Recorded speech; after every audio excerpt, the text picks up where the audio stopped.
এর খামার একটা দোকান পর্যন্ত নেই। আরে বাবা, একটু কষ্ট করো প্রতিভা, সরকারি চাকরি, উপায়ও তো নেই। ড্রাইভারের পাশে বসে থাকা মদন হো হো করে হেসে ওঠে।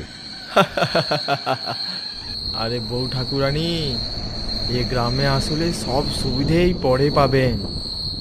বাজারটা বেশ একটু দূরে, মোটামুটি 15 কিলোমিটার ধরে নিন, কিন্তু সপ্তাহে একদিন গেলেই চলবে আপনাদের। আপনি কি বলছেন? বাজার 15 কিলোমিটার দূরে?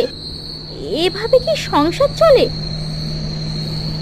গাড়ির শব্দ আর হাওয়া মিশে কথাগুলো ধান ক্ষেতের দিকে ছুটে যায়।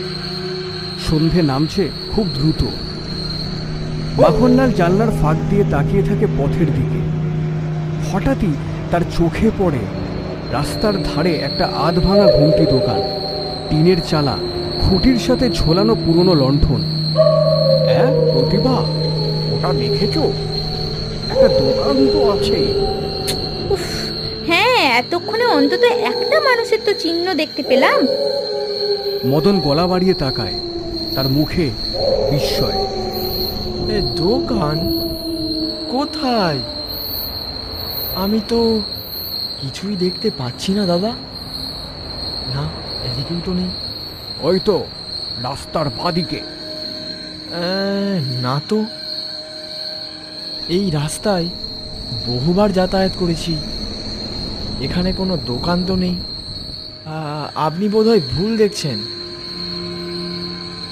প্রতিভা খটকা নিয়ে আবার পেছন দিকে তাকায়। ঠিক তখনই ট্রেকারটা দোকানটার পাশ ছাড়িয়ে আরো এগিয়ে যায়। দুজনেই ঘাড় ঘুরিয়ে দেখার চেষ্টা করে, আর তখনই তাদের বুকটা কেঁপে ওঠে। ধুলো মাটির ভিড়ে সন্ধ্যার নরম আলোয় যেই দোকান